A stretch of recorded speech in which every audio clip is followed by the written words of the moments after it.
I'm Paul Rabelais. I'm a Louisiana estate planning attorney. I want to talk to you today for a moment about Medicaid eligibility planning. I met with a woman yesterday. She was really nervous. She called up, she came into our office, and her husband had some fairly advanced dementia, and she was worried that she wasn't going to be able to take care of him anymore in her own home. So she went to visit a couple of nursing homes, and they gave her a lot of information, and they gave her a lot of forms that she had to fill out.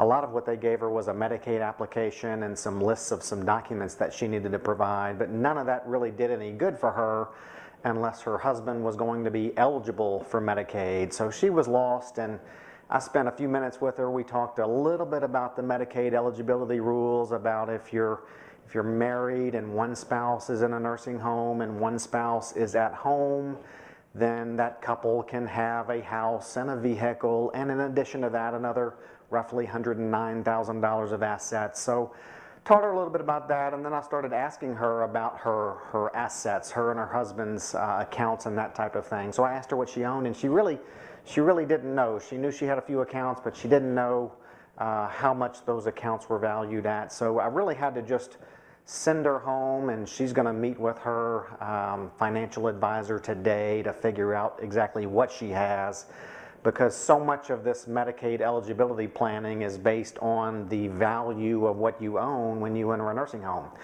So my point is, make sure before you even start this process of trying to figure out if you or a spouse or a loved one would be eligible for long-term care Medicaid, make sure you have a real good grasp on what you own, what the value of those things are, and then you can start that process of making sure things are set up and you plan properly to protect what you have for your loved ones. So make sure you know what you have. I'm Paul Rabelais again, just a little Medicaid planning tip. Thank you.